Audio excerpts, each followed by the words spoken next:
Hello, welcome to Beyond the Edge. I'm your host, Brandy Deutsch. Hi, I'm your co-host, Dee DeMayo. Welcome. Nice to have you here. Light, love, and blessings. So, how exciting. Today, we're going to be discussing how trauma can be released through yoga and meditation. So, I'm partial to this subject. I've been teaching yoga and meditation for over 20 years, and I could speak ad nauseum about it. But I always say, you don't want to hear me go blah, blah, blah. So let's have some other voices on. I'm really excited for our other two guests. They are two bright lights in the yoga world. We're not going to bring them on just yet because I have a couple more things to say. But Johnetta Cuff is in New York and Lisa Faremouth Weber is in Chicago, out of Chicago. And so we're going to be talking to these two amazing yoga teachers today and how you can release trauma through yoga and meditation. So, since we'll be talking about a diagnosed psychological condition, not specifically trauma, but maybe PTSD that might come up, I want to say a couple of things about that. So, you really need to seek medical treatment from a health professional. If you have a medical condition, me and Dee Dee and our guests, we're not doctors. We're just yoga and meditation professionals, and we don't give medical advice. And we just share our experiences, and we talk about how others have benefit from yoga and meditation. So we don't treat or prescribe or diagnose illness or any disease. Okay. So we got to say that because that's an important piece, right? Well, and then again, it's sharing our truth, what we know works in our life. Yes. And that's what's important. Yes. And that said, right? So Dee Dee and I, we believe you know your body better than anyone else, and that you have the right as a sovereign being to make your own informed decisions about what to do with your body, mind, and spirit. So thus, Beyond the Edge was created and supported by creator of all that is, right? So This is our platform for our voice and what we think and feel and what we want to share. So I was very excited to hear whenever I heard someone had never done yoga before and they wanted to try it. So I used to go to corporations and schools and healthcare facilities. And in my yoga business, and then I would pass yoga. I would pass those people off who were still interested into yoga studios and just, wellness facilities. So I always loved being people's first impression of yoga and meditation. There's a lot of people out there who still today don't even know what yoga is about. So Dee Dee's one of those people. Dee Dee's never done yoga before. So I'm just curious, Dee Dee, why have you never tried it? Well, I actually have, through college, they had, a couple of little classes, and I tried it, but I was bored to no end. While I don't appreciate aerobics because I think that's hard on the body, maybe it was just the teacher, and the fact that I felt like, well, it's not something you really have a passion for. It just didn't come across that she had a passion for it. And I am a person that seeks out someone that's engaged. It's like to their core. That means something to them, Yeah. So, that's great insight, Dee Dee. That's great insight. We'll talk more about where people can find the best passionate teacher in their lives to have that first impression. So that's exciting. Thanks for saying that. That's really cool. I didn't know you had that experiencing early on. But you meditate all the time, right? Well, yes, and differently, because I think it's a tool. I don't necessarily get in a quiet place and all that, but to me, it's a constant state of being before Creator, always, available to listen. I don't always hear. I'm trying, or maybe I'm always available to hear, but I'm not listening. I don't know which way. Sometimes I'm like, okay, I don't want to hear that right now, but yeah. So, and I think that, with anything, when you seek to start healing self, you find that time. So meditation is something that it's a practice, it's a tool, and it's how it works best for you. Absolutely. With that. It's very cool. So with that, I want to introduce our guests. First, I want to introduce Johnetta Cuff, and she goes by Netta. She's the founder of the blog and brand Inner Peace with Netta and the Nubu Realm Wellness Palace. I love that name. I can't wait to find out what that is. I'm ready to start traveling and go see everybody. So she's an intuitive empath who loves being of service to humanity and has become an advocate for youth and women. Netta has overcome and transcended her trauma wounds into wisdom by doing conscious inner work and walking the path of self realization. Netta is a bold, powerful, courageous woman who has never forgotten where she's come from, but she's been able to rise above her challenges through shifting her higher consciousness for the highest good of all. And as she would say, shift happens. I love that. I know. I know. And when you're mindful of the TEA, thoughts, emotions, and actions, you're sipping. I love that too. That's super cool. Johnetta, welcome. We're so happy to have you on the show. Welcome, welcome. Thank you, Brandy. Thank you, Dee. So, yes, my name is Johnetta Cuff. I'm an intuitive path. I can say healer, intuitive yoga teacher, writer, speaker. I have a lot of tricks up my sleeve. So, yeah, so I have the Inner Peace with Netta blog and brand. And also the Neighbor Realm is Wellness Palace is a new project where one day it will be physically, but due to everything online, it's a yoga and meditation wellness palace. And it's a holistic space for people to come where I would be, offering my services of yoga, intuitive, coaching, and more integrated with my teaching with the yoga. But the Naval Realm was actually my first baby, where it was a holistic spa. So I had to revamp it and things of that nature. And so now I've created an online space to where I can create a sacred space for people to come, even though we may not be physically together, but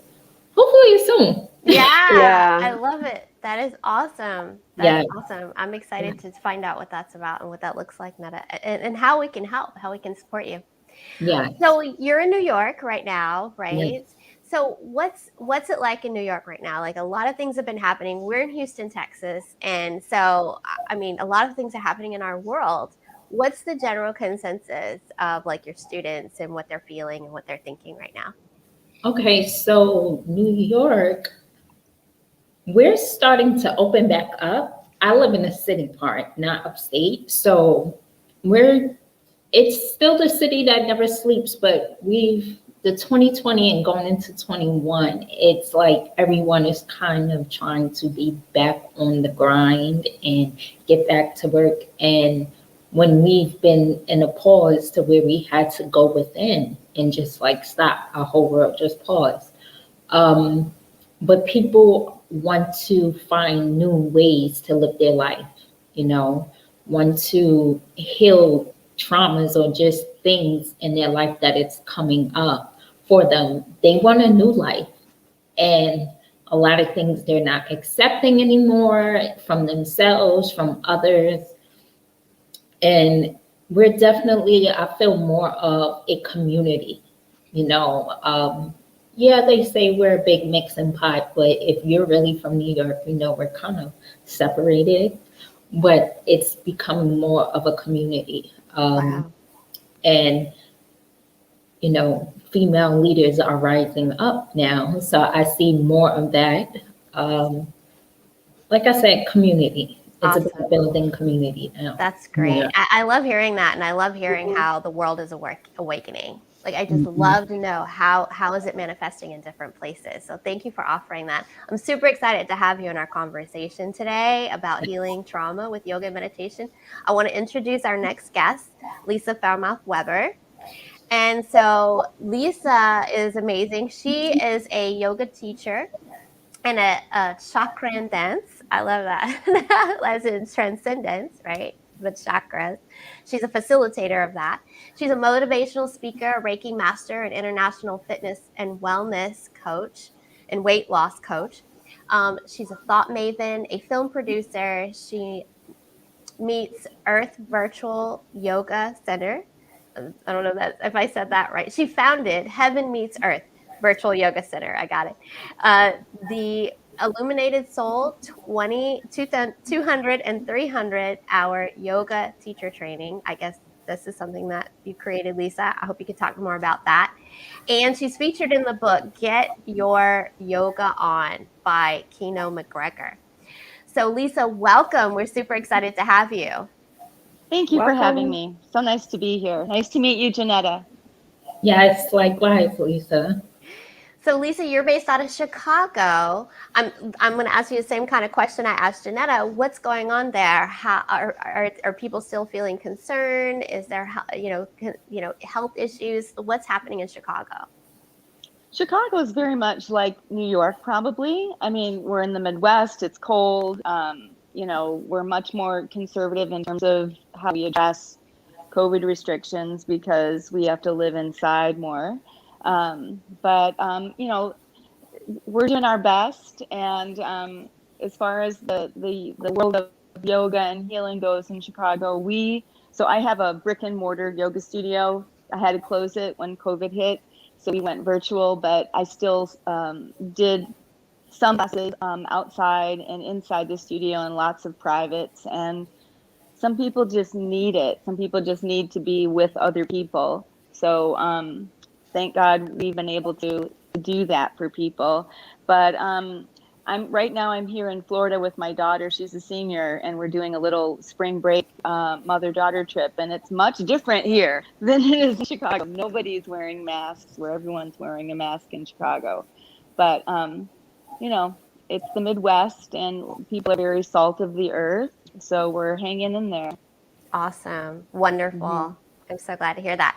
So I'm going to get a little personal in your background now, not super personal, but just to kind of glaze the surface some of the things that you've told us, that you've overcome an eating disorder and childhood trauma, and you've healed your hypothyroidism, and you've walked through grief.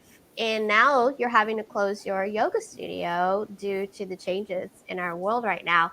How has yoga and meditation assisted you personally in your healing and your growing? It's the only way. So you are either working a conscious program or you're working an unconscious program. And the only way to be healthy, happy, and whole is to practice the methods that are known right now as yoga. But, we're talking about breath work, we're talking about mindfulness, positive psychology, movement, eating right, getting your rest, being connected to your beloved, to your emotional body. These are all the things that you experience when you practice what the world knows as yoga. Yeah. Thank you for that. Mm-hmm. So, Johnetta, similarly, you've had some trauma in your life and you've overcome it. Talk a little bit how yoga and meditation has helped you. Okay, so I actually became a yoga teacher because I had trauma in 2019 again. And I was like, I was already doing yoga, but I was like, okay, let's really go into it and get it. And I found that my intuition was like, do it, just do it. This is the way. And it helped me tremendously. I've had, the psychologist, the therapy, and the counseling, but I was like, no, I need this to get out of my body. And so I was like, let me get my certification, did my 200-hour, and I integrated that with my services that I had. But I just seen how my emotions were coming out, and I was able to sit with it and be mindful and be connected with myself, because I was definitely disconnected and I wasn't present and I wasn't breathing for what I realized. So that to me was very important to teach, and to teach myself and then share it with others. Wow, that's great. Thank you for sharing that. So I want to jump into this discussion that we're going to have today regarding releasing trauma. So specifically, not everyone understands how trauma works, how yoga and meditation works. So I want to get into it a little bit. And so first, regarding trauma, about 70% of adults in the US have experienced some type of traumatic event, and at least once in their lives, right? And so that's about 223.4 million people. That's a lot of people who've experienced a traumatic event. And so, Lisa, would you be willing to talk a little bit more about trauma and help us understand what is for example, a traumatic event? What would be considered a traumatic event? So honestly, everyone has trauma. Whether you got yelled at when you were a child, or you were in the war, or you lost your job or got divorced. I mean, trauma is anything that happens to you that it disrupts your sense of personal sovereignty, safety. You get scared, and there's reactions to those experiences. And the three primary reactions, right, is you either freeze, you flee, or you fight. And so we can look out and see people and think their life is perfect, but it's what's going on underneath that we don't realize. And so I think as you mentioned, we are in the Great Awakening, in that we need to be a lot kinder with each other, a lot more compassionate. But I don't think anybody is without trauma. Yeah. Big T, small t, right? Big T, Yeah. small t. I would Yeah, agree. I mean, and some people may not recognize that they had a traumatic event. I mean, because like you said, they go into that flight, fight, freeze thing. And, just with you talking about that, I can remember as a young person holding my breath to avoid feeling something that was happening around me or whatever. And thinking back through times in my life, it's like, wow, I didn't realize that was trauma. I wonder what that's really doing. It's wreaking havoc. So there's not one, I have to say this, there's not one show that there is not some form of growth personally for us. So just be prepared for me to be the client on the show. You never know, right? You never know. But that's the whole point. And that's the whole point of this show, is to bring it up and bring it out and let it be known and be real, and be okay with being vulnerable, right? Yeah. So you mentioned big T and little t. So with that, Lisa, I want to say that they're about 20% of the number that I mentioned. And I agree with you 100%. I think everybody has some type of trauma. We don't always identify it as trauma. People don't always say, oh, you had a traumatic experience, but it was like my life was on the line and I didn't realize it, right? So a large portion of those traumatic events can spill over and become something bigger, like a PTSD type of condition. And so this number I got from PTSDunited.org, they say about 44.7 million struggle with PTSD. Again, I think that number is much higher. And when you talk about PTSD, we're talking about people who have a very difficult time functioning in life. It can also be intertwined with mental illness, right? Anybody want to talk about that, mental illness in conjunction with trauma? Well, really quickly, if you look at the work of Eric Fromm, I believe he wrote Art Loving, right? All mental illness is a separation from God. So whatever you define God to be, so whether you define God as a being, or yourself, or love, or nature, or the universe, okay? So this thing, mental illness, I also think that's an inaccurate label, right? Because we all move between being, sane or normal to being, anxious and agitated and depressed or out of our mind, right? So that's another thing that we need to change, the way we look at what mental illness is. Now, obviously, there's all kinds of extremes, and there's situations where people need medicine and they need structure, right? And they need significant support. Yes. Anyway, how about you, Netta? What do you feel about that label? I I agree with you. And I've, just through my own experiences and then working with other people, yeah, it does have the spectrum. And yes, everything is, when you're separated from source, you will feel it. And I definitely felt it when I had my depression. And I just remember hearing intuitively, just surrender and let go and get reconnected. So, Lisa, that's true. You just spoke a fact right there. And I do believe that we do need to take a different look. I have a different perspective on mental health instead of, okay, I think people try to downplay it a lot and don't realize how bad it can get, how the separation can get. But I think people just have this black and white mentality of, okay, you are either happy or joyful or you're not, or you're just going to the extremes, or you're overreacting and you're being a drama queen, and it's not that way. It's really the trauma or whatever that person is feeling. They're not in the moment. They're not present. They're not connected to themselves. So they're just disconnected from everything. And just us as humans, some of us just don't understand that. And I don't think some of us don't have the compassion and the empathy to understand it, because we live in this rat race world to where you're supposed to get it done, do it, do, instead of the being, because it's a cycle, Yeah. Well, something that came to mind that you were talking about, first of all, the mental health and mental illness. When Lisa was talking, spiritual illness is clearly what came to mind, on that.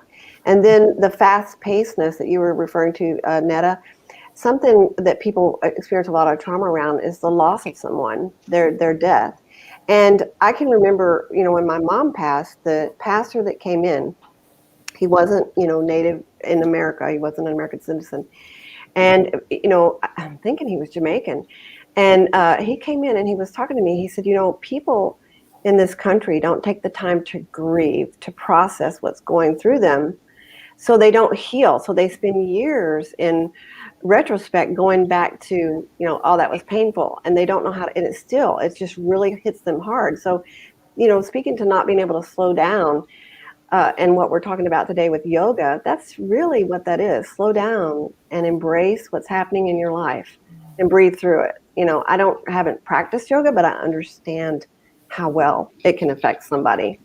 Yeah, exactly. And to that, Lisa, you lost 5 people in 5 years with grief. I mean, how did yoga and meditation help you through your grief?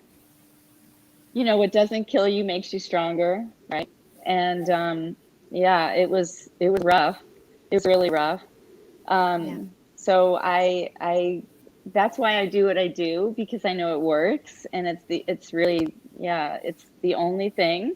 There is a book author. He used to be in the archdiocese. He used to be a bishop or involved in the Catholic Church, but he was kicked out because he was very edgy with what he wrote. He's a book author. Michael Fox, I believe, is his name. And he said, like you said, Dee Dee, we don't have processes for grief in this country.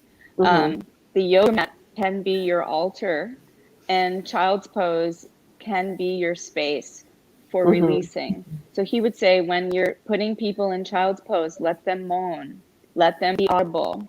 One of the most healing sounds on the planet is the sound of our own voice. So if you can make a safe space for somebody just to let it out, run the energy. And yes, when you stop and you take your shoes off and you're not in a lot of clothes and you're just still for a while, you start to open. And that's why a lot of people cry when they practice. Yeah, I can feel that energy. They cry in Shavasana, and they think that there's. Yeah, so I want to read something one of our viewers posted.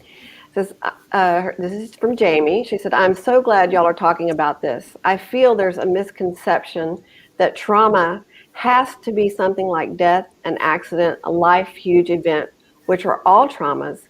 But the reality is we all experience traumas throughout life, and sometimes I feel some will minimize or invalidate their trauma that are big events, which can lead them to suppressing emotions, and more times than not can lead to unhealthy coping habits. And she's, Jamie McKibben, she was on a guest on a show a few weeks ago for addiction recovery. So she is, she's glad that we're talking about this because it can help people that are in addiction. Absolutely. I'm so glad she chimed in, and she's absolutely right. The downplay of the traumatic events, or victim shaming even, that comes up, that or shaming oneself for something that's happened. It's huge. So that's a great segue into actually how yoga and meditation works and how it helps people. So there's so much information about yoga. I've been a member of the International Yoga Therapy Association for a really long time. And let me tell you, they have volumes and volumes and volumes of research that has been done on yoga and meditation for various reasons. I mean, depression, anxiety, physical illnesses, mental illnesses. And I have to tell you, there is a plethora of information out there about how yoga can help people. Why it's not more mainstream, that's what we're going to get into today, right? So I got to show everybody this. I've been dying to show everybody this, or living to show everybody this. Just real quick, addressing why it's not mainstream is because people have been taught to mask or seek the medication or something that really doesn't help, because you can go and sit in front of a counselor. Yeah. And one of my experiences, younger in life, was the counselor didn't tell you a damn thing and they didn't help at all. I'm like, what? Why am I here? So it's true. You're right. We're definitely going to get into that. I want to show everybody this first. So this was back in 2001. This is Christy Turlington doing, I think, a crane pose or something.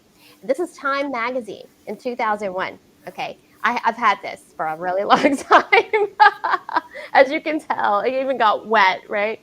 So seeing this, I love talking about chakras. I love talking about chakra healing. It's a beautiful healing system. On this page 61, look, chakras on one side and how it relates to the physical body on the other side. This is Time magazine. And I mean, this was back in 2001. I think this is part of why yoga started to become so mainstream, because they started to talk more and more about it. But eventually it became so commercialized, and it is still to this day. Yoga is so commercialized. You can buy yoga on every street corner, as far as I'm concerned.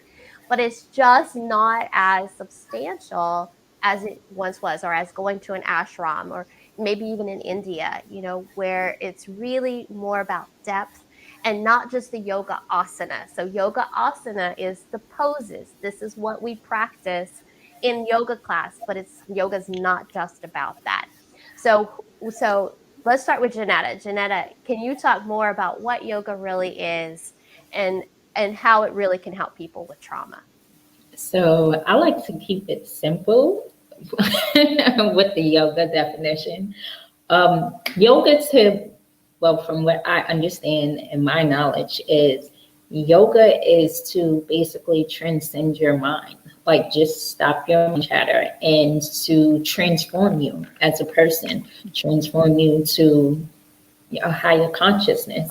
But for you to go through the process, as some say, through it, you're not spiritually bypassing, you're going through it with your breath, you're connecting with your breath, you're in your body.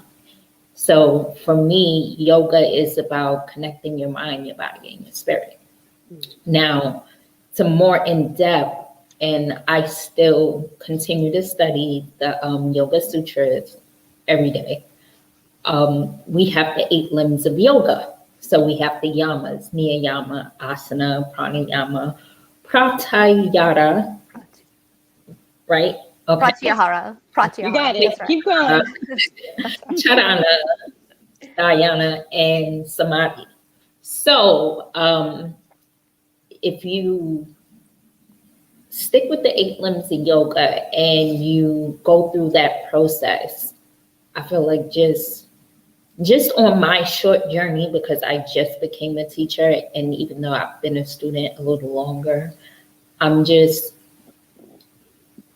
you're just childlike. For me, it's just a process to where you're just childlike and you're learning about yourself every day. The first time I did a hip opener, I cried. And that, to me, I was like, okay, so this is for me and this is for the world. It really opens you up. It takes you to the next level in your life. And I believe that, like you said, it's very commercialized about all the poses. Yoga is not about perfection. It's about being where you are, progress, and accepting where you are. And I feel that with people with trauma, and I was one of them, I couldn't accept where I was, and yoga helped me accept where I was in my pain so that I was able to move forward. Because you can't move forward unless you accept where you are. And with yoga, you have to be in your body, feel everything, breathe into the process so that you can get to the next stage. And I think that, people who go to therapy or counseling and integrate that with yoga and meditation and practice mindfulness, because also we have to focus and concentrate. That was an issue I've seen, the mindfulness, allowing thoughts to just coming and allowing my mind just to go to each thought. And then that would create more havoc and more internal conflict. So with the yoga and the mindfulness and the meditation and integrating in conjunction, I was able to find a little more inner peace and inner balance and inner harmony. And then I was able to take that power that I have within me and the courage to break through the blocks that I've had in the pain and to say, okay, look at it from a different perspective. And I no longer have to be the victim of my life. I was victimized, but I'm a victor, I'm powerful. So that's what yoga is to me and what it can do for other people. Well said, Johnetta. Well Love said. that. Thank you. Lisa, how about you? You want to So, talk some more about yoga? Bessel van der Kolk wrote the book Body Keeps the Score. Great book. So if you haven't read it, check it out. So one of the things he also said was that one of the reasons why yoga works is not just because you're practicing yoga, but because you're probably with a loving teacher. So the yoga teacher, who is a true yogi, who is grounded and centered, authentic, genuine, coming from their heart, is going to create a safe space to love, to be, to expand. So for me personally, and by the way, it's not a been there, done that kind of thing. Like, it's not like, okay, today I have trauma, tomorrow I'm fine. It's not like that. It doesn't work that way. Like, we have to brush our teeth every day. We have to eat every day. It's like that. Like, you have to work your program, your process every day. You have to practice every day, because it's not been there, done that kind of thing. And I've been practicing yoga for over 35 years. And when I'm in my practice, whether it's my or whether I'm in a class, and I'm with a teacher who creates a safe space and makes me feel safe to be who I am in all my imperfections, and supports me to access my genius, wow, like that is so healing. So I give you a lot of credit, Netta, for being full of courage and for walking the path, because that's what we have to be. You have to be a torchbearer. You have to be the light of the world and be a role model. So living a good life, and those of you out there who are questioning, like, it's basically walking from the darkness into the light. So like doing the things like getting your rest, drinking water, eating healthy, like, eating fruits and vegetables and whole foods, and doing your exercise, whether it's doing a yoga class or walking outside, and then making choice of maintaining your personal sovereignty, like choosing to be around people like Netta, or people like Dee, or people like Brandy, like choosing to be around people who got your back and want the best for you. Like, this is how we move forward in wholeness and health. Because it's not like I'm gonna just, I'm like, I might release some energy through one of my yoga practices, but I'm still suffering. I can flow into trauma and anxiety very easily. And so I have to keep my practice up. Otherwise, I'll need to be hospitalized. We're music notes. Like, we're not cars, The other thing that I want to say is what Netta mentioned was Yoga Chitta Vritta Naradaha. That's the second Yoga Sutra. So yoga is the calming of the fluctuations of the mind, right? That's what yoga is. So whatever does that for you. The first Yoga Sutra is and now, right? So now, being in the present moment, breath, right? Petting your dog, buying yourself flowers, like making a cup of tea, and like being present with the taste of the tea. Like, these are all things that are the technology for us being in the space of harmony and well-being. So I just have to say that I think anybody who is choosing to make better of themselves and embrace radical self-love and self-acceptance, yes, that is the first step.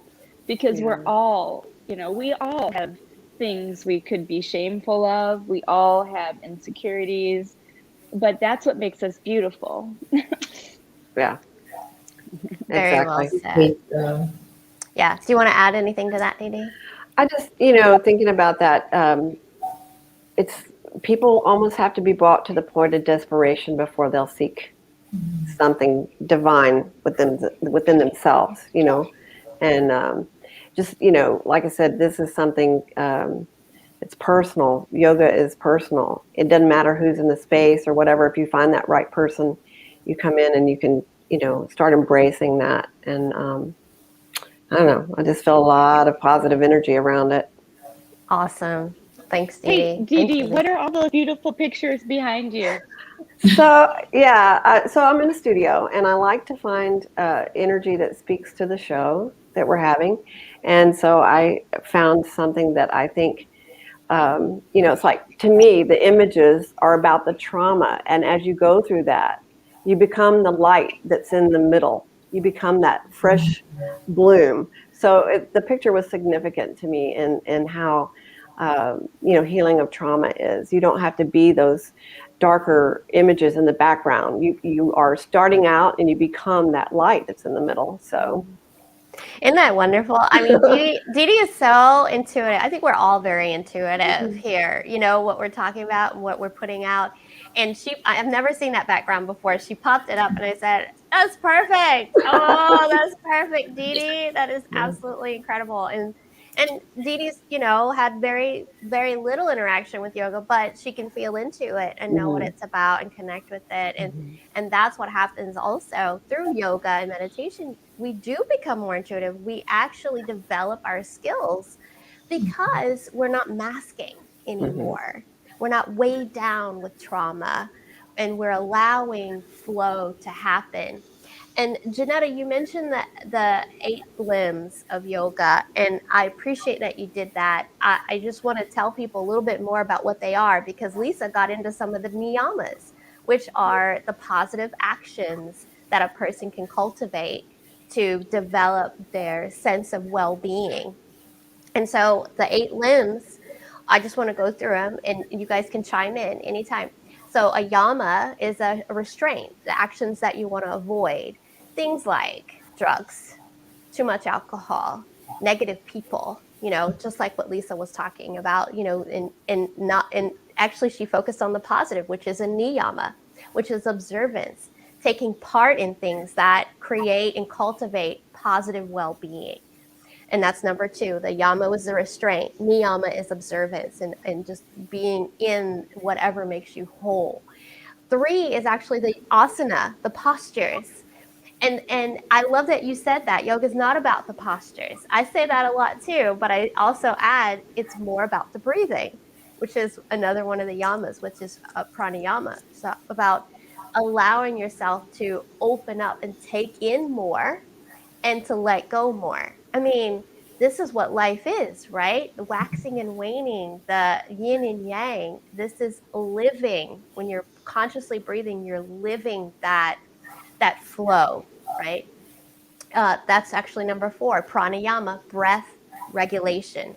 We say breath control. I'm not. I've got this thing about control, so I try to like shift it and like, you know, do this kung fu thing where I'm just like, I don't like control anymore. Let's go with something else. So I love the word breath regulation or mind mastery instead of mind control, right? Pratyahara, which is introversion or withdrawing the attention from the external distractions and going more within. I love this great. I got to show you guys because I love it, and I practice it often when I feel overwhelmed or anxious, and it's the removal of the senses. It's a mudra. I want to show you because, and you guys can also demonstrate something that you really feel passionate about. The little fingers go to the corners of the mouth. The ring finger goes just to the outside of the nostrils. The middle finger goes just below the senses and just below the eye, the sinus points here. The pointer finger, index finger goes over the eyelids, and then with your thumbs, you close the tragus, the little flap outside of your ear. And when you do that, you really withdraw all of your senses and remove yourself from the external world. And you can hear yourself breathing. You can hear the breath of life. You can let go. It's almost like a sensory deprivation. If you've done the sensory deprivation tanks, those are phenomenal. You got to try those if you haven't done it. It's like a little mini like removal. When I do that with the kids, Johnetta, I know you probably do that with the kids. They love it. They're like, can we just stay here forever? Sorry, that's the one I always talk about when I talk about pratyahara, removal of the senses. And then dharana is the concentration, the focus, making a one-pointed mind. And then it's easy to flow. I say it's easy. It's simple. It's not easy. Into meditation, dhyana, which is accessing the state of flow, just being in that moment. And then samadhi or oneness is the 8th limb, which is effortless integration with oneness, with all that is. And we practice that often when we go into theta brainwave. We know how to do that with theta healing, but it's almost as if it's helpful to really know these 8 limbs so that you can flow into a different kind of state of consciousness. So I just wanted to go over those. Thank you for letting me do that real quick. A lot of people don't understand. This is part, the asana is part of this full practice. And it's so helpful for what we're talking about in releasing trauma. So let's talk about meditation. Let me chime in just a second. So the word asana, the word asana in the Yoga refers to seat. So there's only one time in the Yoga Sutras where you see the word asana. And when that word appears, Patanjali, who codified yoga into the Yoga Sutras, is talking about the seat, which is meditation. And when we talk about the pratyahara, closing off from the external stimulus, it's very simple. Just close your eyes, right? When you close your eyes, you shut off 80% of visual stimulus and you start to go in, which is why it's so important that people spend time just by themselves, whether it's outside or in the bathtub, or just sitting, right? Just something simple like that starts to heal the brain and heal the nervous system. And then samadhi. Yes, in the big conversation, we're connecting to the divine. But also, samadhi is about ecstasy. It's about accessing this moment, this flash of bliss. And so let's tie it back into the second chakra that you mentioned. You did a hip hip opener, Netta, you cried, right? Well, Yeah. we have been groomed in a masculine template, which has repressed our ability for joy. And so, if you want to access that moment of samadhi, the mantra for the second chakra is that feels good. That tastes good, right? And how many people are suffering from eating disorders because they feel shame if they enjoy something, right? Oh, I shouldn't eat that because that's going to make me fat, or I shouldn't, right? And it's like, no, we've got to really realize that the medicine is joy. And it's very accessible and it's very simple. So one of the things that we'll share is, we'll say, sing yourself a love song. Just sing yourself a love song all day long. Dance. Just go put a good song on and dance. That's meditation, right? Yes. So it's going to be fun. We're going to have a lot of fun going forward in this new world. I love that, Lisa. Thank you. And you touched on some things that I want to kind of segue into with Johnetta. So according to the PTSDunited.org, women are twice as likely to experience trauma than men. And Lisa, you just touched on it right there with the hip opener. Johnetta, how are you using yoga and meditation to help youth and women in local communities? So I started out working with women first and just helping them with self-love and just the compassion. And with yoga, I always start my sessions with a question and then an affirmation. And we set our intention. And with women, we store our trauma in our womb. So hip openers are good and to release that. So I just, with women, storing that energy in our wombs can cause diseases, fibroids, just heavy menstruals, just different, kind of disease. And I've learned that through studying the metaphysical properties of certain diseases and just allowing us to have that balance of masculine and feminine energy and just releasing it out of our bodies so that, we don't just store it. And for the women, I just feel like we need more movement. We need more dance because I feel like we have an imbalance to where, okay, we work. If you have children, you're taking care of the children, a household, you're trying to be the perfect spouse or, and you don't have no time for self-care.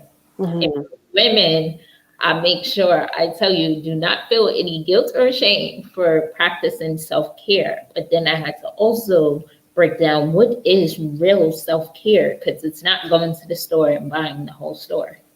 It's not shopping. Or Amazon, people. It's, Exactly. So it's really about going as I talk to myself. And sitting with yourself, using journaling with yoga. So I use different tools and just integrate it. But with women, I find that just being expressive, and you can do that with yoga. I feel like it's a form of expression for your body to me. So, yeah. Beautiful. And for the kids, to answer that, I actually launched my first youth mentor yoga program this evening. Yay. So, Congratulations. Thank you. And I've done empowerment camps, and I use the yoga to empower them to teach them self-care as well, but also to open up their minds and allow them to be present and sit with their emotions and be okay with their different it's emotions and peer-to-peer and things like that. So yeah. Wonderful. You're doing amazing work, Johnetta. That was fabulous. Thank you so much for doing what you do and doing it in such a beautiful, graceful, and compassionate way. Thank you. Lisa, how are you expanding and reinventing your approach to yoga in the new world and to reach more people now that your studio is closing? That's not the end, is it? Well, no. The studio closed temporarily. The studio's open, and we're not just brick and mortar anymore. We have both in-person classes and virtual classes. So, if folks want to access some of our trauma-informed yoga classes, you can do that virtually. There are in-person classes that people can come to in which we're hybrid, so we're in person and on Zoom. But how my personal interest, like part of my dharma, I feel, is to change the face of yoga. So I'm glad you showed that picture of Christy Turlington in Tolasana, because that is a misconception, right? Because that's part of the problem why yoga isn't mainstream, because people are thinking that's what it is, and that's what they have to look like. So they think it's for, wealthy, skinny white women, which is not necessarily the case. It's really for everyone, whether you are dealing with an eating disorder or osteoporosis or diabetes or sensory integration. The practice of yoga is really for everyone. And that's what I'm inspired to work with all the people out there, Netta and many other people who are committed to selfless service, because this is really a path of service. You don't become a yoga teacher because you're interested in getting wealthy, although you might by being really dedicated and persevering. So hard work does pay off, and really stepping into something, and that's that one pointed focus, that you're going to step into something 100% with your heart and your soul, and be a contributor and give to make the world a better place, to offer yourself as an instrument to other people, because that's where the joy is too. So we are talking about what joy is, and you're right, it's not about going shopping and buying everything on Amazon. Joy is in finding what your purpose is, like what is uniquely special about you, and then putting that out there in the world. That's where you're going to find your joy, and that's also how you're going to heal yourself. Someone said to me one time that like our first 20 years of our life is our school, and the next 20 years is like where we put out all the wounds that we walked through in the last 20 years, and now we're going to offer ourselves to others to mentor them and support them and help them grow. So that's what I'm doing through my center, through Heaven Meets Earth Yoga. I am cultivating teachers. So I've been doing the yoga teacher training for 16 years. 2 years ago, we started a nonprofit called Chicago Yoga Project, which is dedicated to bringing trauma-informed practices to the violent neighborhoods in Chicago, mostly for 17 to 25-year-old youths who've been either incarcerated or involved in gun violence or other type of childhood trauma. But again, because of COVID, we had to put everything on hiatus, but that is something that inspires me greatly. and just, continuing to do things like this. Like I would love to get involved in a television show where we make these kinds of dialogues and conversations available to people. I spent 5 years producing the documentary film, The Future of Yoga, Your Pathway to Happiness. And that is right now sitting on OwnStars, which is the only online yoga channel right now that Kino McGregor started. But hopefully you'll get a chance to see the film on my YouTube channel. So I'm just really, really passionate about bringing this information to those people who are afraid of it. Yeah. Awesome. Like they think it's not for them. Yeah. Right. Breaking through those misconceptions and those stereotypes of what, and I had it too when somebody first told me about yoga. I was like, is that where they get all contorted and like put their foot behind their head? I know. Speaking about that, I know you have, many years in yoga, and one of my other friends do too. And some of the poses I'd see her do, like she'd drive down to Galveston and post these pictures with her head, her leg way up. I'm like, I can't do that. I'm not even going to try to do that, but, I just wish I could do that. But, I understanding that it's so much more than that is, it's life-changing for people. Yeah, it really can be. So, Johnetta, if somebody wants to reach out to you or get in touch with you about what you're doing for youths and women, how can they get in touch with you? Well, you can contact me on my website at innerpeacewithnetta.com or either the Naval Realm. Okay. So also you can follow me on Instagram. And yeah, in the link, I have a link in my description box, Linktree, and you can contact me via, Calendly or email. So yes. Fantastic. And Lisa, how about you? How can people reach out to you? And do you have some workshops or teacher trainings coming up? Yes. So I'd love for people to email me at lisayoga@comcast.net and follow me. Please follow me on Instagram and Facebook. So I have Lisa Yoga Mom, and then I have under the studio Heaven Meets Earth Yoga. You can access all of our classes at our website, www.heavenmeetsearthyoga.com. We have weekly trauma-informed yoga. This weekend, we're going to be doing a program called Release and Rewire, which is TRE, which is trauma release exercises and hypnosis, with two wonderful presenters, Mark Giroux from the Berkshires in Massachusetts, and Cherie. I can't pronounce her last name, but you guys saw it there. Following that workshop, that evening, there's going to be a gong meditation. So we do monthly gong meditations with one of the country's top gong therapists, Richard Rudis. This is a program that's coming up with Kartar Khalsa, who is one of my teachers, and he's wonderful. He's one of the best Kundalini yoga teachers in the world.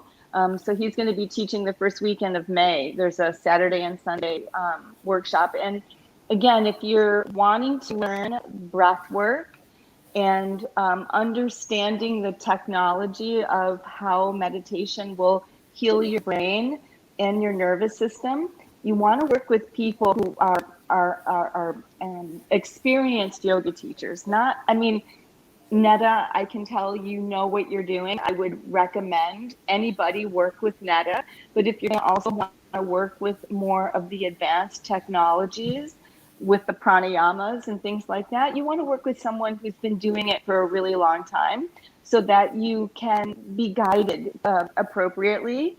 And plus, when you work with, so Kartar's in his 70s, and he's been a living, breathing yogi for, 40 some years. And again, I like to put my stamp of approval on different healers and teachers that come around. So that's something I highly recommend, is when you never have an opportunity to work with an advanced practitioner, it's worth your time and your money. Absolutely, 100% agree with that, because if you get in with someone who is not experienced, who doesn't have the background and not only the understanding, but the years of practice for themselves and teaching others, then you may not get the quality that you need. And danger is real, fear is a choice. I truly believe that, but there are some dangers around practicing things like breath work without having an experienced teacher around. So I like to make that disclaimer just because I know that's true for myself. I know that's true for other people who've had these experiences. So Lisa, I'm right there with you for sure. You got to make sure that you have compassionate, experienced, understanding instructor if you go into these deeper realms of pranayama, breath restraint, and all these different things that are possible through yoga. You're 100% correct. So I love it. I hope people can check that out and reach out to you. You guys, if you're listening or watching today, reach out to Lisa, reach out to Johnetta if they resonate with you. If not, and you want to do something more local, you can also reach out to Lisa and Johnetta and just say, what do I need to look for in a yoga teacher? I don't even know where to start. Yeah. They'd be happy to assist you and help you with that as well. Ladies, you are amazing. Thank you for your work. Thank you for what you do for others. We are overjoyed that you are here with us today and talking with us about how to release trauma through yoga and meditation. I'm just so grateful for you. Thank you so much. Thank Thank you. you. This was a pleasure. It was a pleasure meeting you. Bye. Awesome. Bye. That was abrupt, but that's okay. That's cool. It's cool. Thank you for watching and listening today. If you have someone that you want to include on our light intercession list, you can text us. Our number is 805 500 3343. She always has to flash it up because I will forget what that number is. We don't call ourselves, so We don't. I don't call me. So if you know someone who needs prayers or light or healing, please send us their name and we will add them to our list.